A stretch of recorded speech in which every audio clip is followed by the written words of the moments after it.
होगा? Nissan India से जा रही है क्या?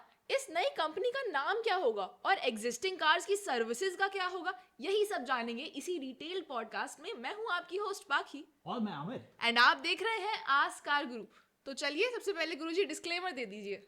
हाँ, डिस्क्लेमर की बात आए तो सबसे बड़ी चीज़ क्या है कि हम में से काफ़ी लोग सिर्फ एक कान में ईयर प्लग लगा के सोचते हैं ऑडियो का पूरा मज़ा मिलेगा, जबकि एक्चुअल में ऐसा नहीं है, क्योंकि यह डॉल्बी पर रिकॉर्ड किया हुआ ऑडियो है। आपको दोनों कानों में ही स्टीरियोफोनिक साउंड का पूरा मज़ा मिलेगा, वरना आप इस खास ऑडियो का मज़ा नहीं ले पाएंगे।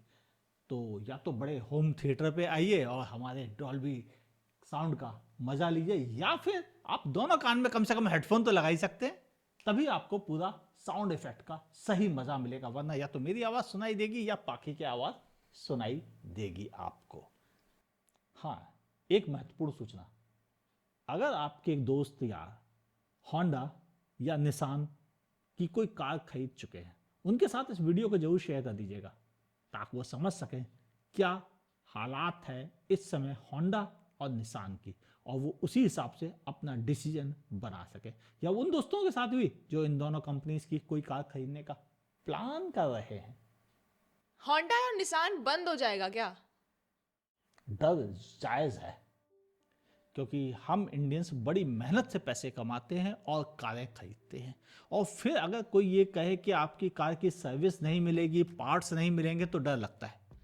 हाँ, ये डर जायज़ है, लेकिन सच ये है कि भविष्य किसी ने भी नहीं देखा है। क्या सचमुच वो बंद हो जाएंगी? तो कब बंद होंगी ये किसी को नहीं पता, और कितने सालों तक और सर्वाइव करेंगी ये भी हमें नहीं पता। और ऐसा कुछ भी नहीं है, ना तो कोई अमर होके आया है, तो बंद तो होगा कभी ना कभी, लेकिन कब ये नहीं पता है। नए मर्जर से कुछ अलग सी संभावनाएं जगी हैं, और वो ये बता रही हैं कि शायद बुरा वक्त थोड़ा टाला जाएगा इस मर्जर के बहाने। तो अब जो नई कंपनी बनेगी होंडा, निसान और मित्सुबिशी की, उसका नाम क्या होगा? देखो, ना तो वो होंडा सान या होंडा मित्सान या मिथ होंडा सान या निसान मिथ होंडा, ऐसा कुछ नाम के बारे में अभी कुछ भी नहीं कहा गया है। सच बात तो ये है कि इस मर्जर को अभी अनाउंस किया गया है 23 दिसंबर को। हालांकि कंपनी होंडा और निसान दोनों एक को ज्वाइंट वेंचरिंग में आ चुके थे इलेक्ट्रिक व्हीकल के लिए, यानी उन्होंने ये डिसाइड कर लिया था 2024 की शुरुआत में ही कि वह अब को प्रोड्यूस करेंगे नए जमाने के इलेक्ट्रिक व्हीकल। हाँ हाँ, ये सच बात है। आपको लगता है कि पेट्रोल डीजल का भविष्य है और इलेक्ट्रिक तो फ्लॉप्स हो रहेंगी, आपको लगता है, पूरी दुनिया को नहीं लगता, क्योंकि चाइना ने इन्हीं इलेक्ट्रिक व्हीकल के सहारे पूरी जर्मन कारों कंपनीज की बैंड बजा रखी है, जापानीज कार कंपनीज की बैंड बजा रखी है, और पूरी वर्ल्ड में इलेक्ट्रिक कारें धड़ल्ले से बेची जा रही हैं। बस आपको ही लग रहा है, तो आप अपनी बात शायद सही मान रहे हैं, लेकिन ऐसा एक्चुअल में नहीं हो रहा है। और बिल्कुल ऐसा ही प्लान है होंडा, निसान और मित्सुबिशी का भी। आखिर ऐसा कौन सा डर है जिसकी वजह से ये मर्जर हो रहा है? ओह, डर तो है, रीजन भी है और जायज भी है। एक डर जिसके बारे में खुद तीनों ब्रांड ने एक्सेप्ट किया है, वो है चाइना का खौफ। ये सच बात है। हम इंडियंस भले चाइना को बुरा भला बोलते हो और बिल्कुल नहीं सही मानते हो, या उनके प्रोडक्ट को घटिया मानते हो, लेकिन वर्ल्ड वाइड ये सच बात है कि उन्होंने अपनी quality, low cost workmanship, low cost manufacturing की वजह से पूरी दुनिया में डंका बजा रखा है। और उनकी नए ज़माने के इलेक्ट्रिक व्हीकल्स ने ऐसे हालात पैदा कर दिए हैं कि बड़ी बड़ी कंपनियों की हालत खस्ता है। चाहे वो फॉक्सवैगन ग्रुप हो, चाहे वो है स्लांटिस ग्रुप हो, चाहे वो है फोर्ड शेवरले ग्रुप हो, या आपका ये जापानीज कार कंपनीज हों, सबकी हालत उसने खस्ता कर रखी है। और ये बड़े रीजन है जिसकी वजह से इन तीनों कंपनीज को एक जगह आकर बैठना पड़ा। ये भी बात बिल्कुल सही है, और शायद इसके थ्रू ये कोशिश करेंगे कि कुछ तो मुकाबला कर सके इन चाइनीज मैन्युफैक्चरर्स का। दूसरा रीजन ऐसा है जिसके बारे में कोई बात नहीं कर रहा है, लेकिन ये भी बिल्कुल सही है जापान वर्ल्ड का मैन्युफैक्चरिंग कैपिटल माना जाता था इलेक्ट्रॉनिक्स और ऑटोमोबाइल के मामले में, लेकिन दौर धीरे धीरे बदलता गया। इंडिया अब 5वीं सबसे बड़ी इकोनॉमी है और 5वीं से ऊपर जाने के लिए उसे जापान को ही ओवरटेक करना है। और चाइना ऑलरेडी इस समय वर्ल्ड का मैन्युफैक्चरिंग कैपिटल बन चुका है। हम माने ना माने वो बहुत आगे निकल चुका है और इस वजह से जापान की हालत खस्ता है और वहाँ की कंपनियों के बुरे दिन पिछले कोविड के बाद से ज़्यादा तेजी से बढ़ गए। नतीजा ये हुआ कि निसान की हालत इंडिया ही नहीं वर्ल्ड वाइड काफ़ी ख़राब हुई है और होंडा की हालत भी ख़राब हुई है, चाहे वह 4 व्हीलर हो या उसके जेट जो एविएशन डिवीजन है या उसके 2 व्हीलर्स मार्केट है, वहाँ भी हालात अच्छे नहीं है। यानी होंडा के हाल भी ख़राब है और निसान के भी ख़राब है। और मित्सुबिशी के तो इतने ख़राब थे कि वो बैंकरप्ट होने की कगार पर पहुंच गई थी जब उसका निसान के साथ मर्जर कराया। जापान के फाइनेंस मिनिस्टर ने खुद बैठकर, यानी जापान नहीं चाहता था कि ये दोनों कंपनीज बुरे दौर पर जाएं और मित्सुबिशी बैंकरप्ट हो, बंद हो, बेरोजगारी फैले और जीडीपी पर असर दिखाई दे, क्योंकि जापान की जीडीपी पर सबसे बड़ा योगदान ऑटोमोबाइल मैन्युफैक्चरिंग का है। और ये तीनों कंपनी इसीलिए प्रेशर में लाई गई हैं और ज़बरदस्ती करवाया गया है कि आप अगर नहीं मिले तो बिखरते टाइम नहीं लगेगा। शायद इन्होंने वही फार्मूला अपनाया, एक है तो सेफ है वरना तो ये चाइना खा जाएगी। शायद चाइना भी खा जाएगी और वो तो खुद ही डूब रहे थे, तो मर्ज होकर उन्होंने कोशिश की है कि कुछ दिन और टिक सकें, जबकि कुछ दिन और टिकना रियली बड़ा मुश्किल काम है इस समय इन तीनों कंपनीज के लिए। तो यही वजह है कि मित्सुबिशी ने इतना टाइम लिया? नहीं, मित्सुबिशी के रीजन दूसरे हैं। मित्सुबिशी ने जब निसान के साथ मर्जर किया उसके बाद शेयर होल्डर्स की परमिशन भी ज़रूरत होती है, वो भी ली गई, लेकिन अभी मित्सुबिशी के शेयर होल्डर्स की कोई मीटिंग ड्यू नहीं है और जब तक उनसे परमिशन नहीं मिलेगी तब तक मित्सुबिशी इस मर्जर में शामिल नहीं हो सकता। ये है टेक्निकल रीजन और इसमें थोड़ा वक्त लगेगा। तब तक मित्सुबिशी का मैनेजमेंट अपने शेयर होल्डर्स को ये समझाएगा कि उसका इस मर्जर में ज्वाइन करने में ही सुरक्षित भविष्य है, वरना तो डूबते को तिनके का सहारा है, गए वरना। इसीलिए शायद उसे वक्त चाहिए और वह उसके बाद मर्जर को अपनी अप्रूवल दे सकेगा। तब तक मित्सुबिशी बाहर से ही खेल देखेगा और अपने लोगों को समझाएगा। यह है मित्सुबिशी की पॉलिसी। अब रेना और निसान के अलायंस का क्या होगा? हाँ, ये तो सही है कि दोनों अलायंस के बारे में इस प्रेस कॉन्फ्रेंस में सवाल उठाया गया और जवाब सबसे पहले होंडा ने दिया कि नहीं, हमें कोई एतराज़ नहीं है निसान के पहले से किए हुए वादों के साथ जो उन्होंने रेनो के साथ कर रखे, और साथ ही निसान को कोई एतराज़ नहीं होगा अगर उसके होंडा के किसी और ब्रांड के साथ कोई अलायंस है। यानी इस अलायंस जो कि रेनो और निसान का है उस पर कोई असर नहीं पड़ेगा। लेकिन ये बात भी सच है कि जब ये अलायंस बना था 10 साल पहले, उस समय रेनो भी अच्छी पोजीशन पे था और निसान भी अच्छी पोजीशन पे था और ये दोनों जुड़कर एक ऐसी कंपनी बनाई थी जो उस समय वर्ल्ड में शायद अलायंस के तौर पर सबसे बड़ी कंपनी थी। यानी उस समय इनका वक्त अच्छा चल रहा था। फिर धीरे धीरे इलेक्ट्रिक कारों का बोलबाला बढ़ा और कोविड आ गया और धीरे धीरे इन दोनों के बीच के झगड़े बढ़ते गए और हालात बुरे हो गए। हालांकि उस समय मैंने एक वीडियो बनाया था, अगर आपसे मिस हो गया हो निसान के भविष्य के ऊपर तो ऊपर आई बटन पर क्लिक करके देख सकते हैं, जहां मैंने निसान के बारे में बताया था कि निसान में क्या हो रहा है। और उस दौर के बाद यानी उस वीडियो के बाद जो उसमें बताया गया था बिल्कुल वैसे ही आज साबित हुआ। और आज के दौर में अगर हम बात करें तो ये सच है कि निसान और रेनो में निसान की हालत ज़्यादा गड़बड़ है। रेनो फिर भी थोड़ा सा स्टैंडिंग पोजीशन पर है कंपैरेटिवली निसान, मगर अभी एक एक जो अलायंस पूरे वर्ल्ड में था उसमें से ज़्यादा कुछ बचा नहीं, बचा है तो केवल इंडिया का अलायंस, और शायद इंडिया से ही मैन्युफैक्चर होकर ऑलमोस्ट जहाँ जहाँ भी कारें जा रही हैं इस अलायंस की वो इंडिया के थ्रू ही जा रही हैं। और इंडिया अलायंस पर भी बहुत अच्छे हालात नहीं है। निसान के पास प्रोडक्ट नहीं है मैग्नाइट को छोड़कर मैन्युफैक्चर करने के लिए, और रेनो के पास जो प्रोडक्ट है वो वह निसान को देना नहीं चाहता। अगला जो प्रोडक्ट आ रहा है उस पर भी रेनो की पकड़ है, निसान की नहीं। नतीजा निसान के लिए तो वैसे भी कुछ बचा नहीं है, और रेनो चाहता भी है कि निसान की जो थोड़ी बहुत हिस्सेदारी है उसके पास उसे वह जल्द से जल्द बेचकर थोड़ा किनारा कर ले, और वो या तो इस कंपनी पर कब्जा कर ले जो मैन्युफैक्चरिंग है, या दूर हट जाए, कोई और आ जाए इस फील्ड में।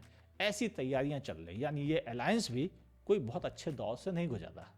तो क्या होंडा और निसान इंडिविजुअल ब्रांड्स बचे रहेंगे और इनकी सर्विसेज का क्या होगा? हाँ, इस बारे में क्लियरली इस प्रेस कॉन्फ्रेंस में आंसर दिया गया है।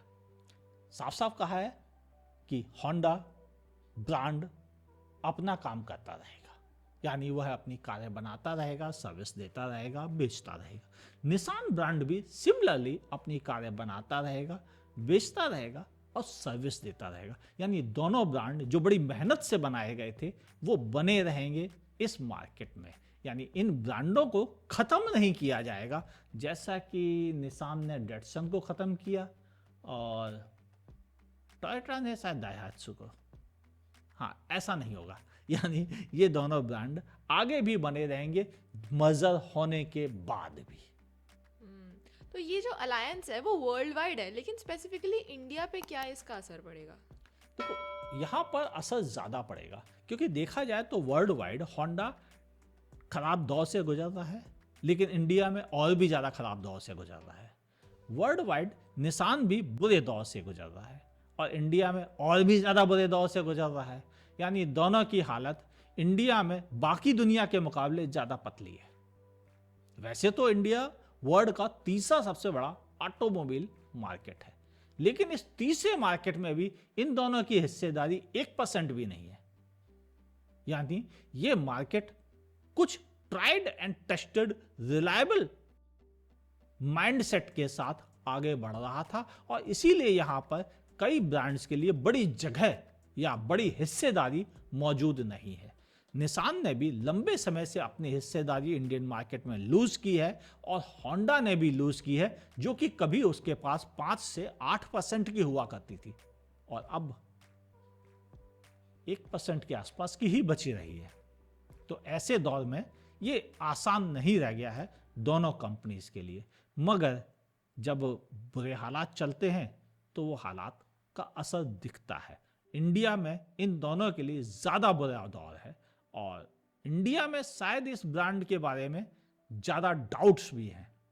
नए प्रोडक्ट जब आएंगे तब आएंगे, तब तक तो इनको सर्वाइव करना बड़ा मुश्किल होगा। ये अलायंस कब तक पूरा हो जाएगा? अनाउंसमेंट जो की गई है उस हिसाब से 2025 में एक कंपनी बना दी जाएगी, उसका जो भी नामकरण हो, ठीक है, और उस कंपनी का काम धीरे धीरे चालू किया जाएगा, और अगस्त 2026 तक यह मर्जर कंप्लीट करके जापान के स्टॉक एक्सचेंज में एक नई कंपनी रजिस्टर कर दी जाएगी, और शेयरों का प्रॉपर डिस्ट्रीब्यूशन तब तक कंप्लीट कर लिया जाएगा। यह इस प्रेस कॉन्फ्रेंस में उम्मीद जताई गई है। यानी हम ये कह सकते हैं कि कंपनी प्रॉपर 2026 अगस्त तक हो जाएगी। और इस अलायंस का असली फायदा किसको होगा? इस अलायंस का असली फायदा होंडा, निसान, मित्सुबिशी से ज्यादा जापान को होगा, क्योंकि उनकी इकोनॉमी पर ज्यादा असर पड़ रहा है। उनके यहाँ अनएम्प्लॉयमेंट की समस्या खड़ी हो रही थी, उनके यहाँ जीडीपी लुढ़कती चली जा रही थी। तो इस अलायंस के थ्रू वह अपना बिजनेस बचाएगी, वो अपनी ब्रांड गुडविल बचाएगी, वो अपने यहाँ जो बेरोजगारी की समस्या खड़ी होने वाली थी इन कंपनीज के बंद होने से, उसको संभालने की कोशिश करेगी। तो इससे असली फायदा तो जापान एज ए कंट्री होगा, ना कि इन तीनों ब्रांड्स को असली फायदा मिलेगा। तो एक्चुअल देखा जाए तो जापान को फायदा है, और शायद ये तीनों ब्रांड अपनी थोड़ी इज्जत लंबे समय तक बचा पाएंगे, जो खतरे में भी पिछले 5-7 सालों से आ गई है। तो यही थे कुछ जनरल क्वेश्चंस। अब आप अपनी तरफ से कंक्लूजन में क्या बोलना चाहेंगे? देखो, डर है, हम इंडियंस में डर है।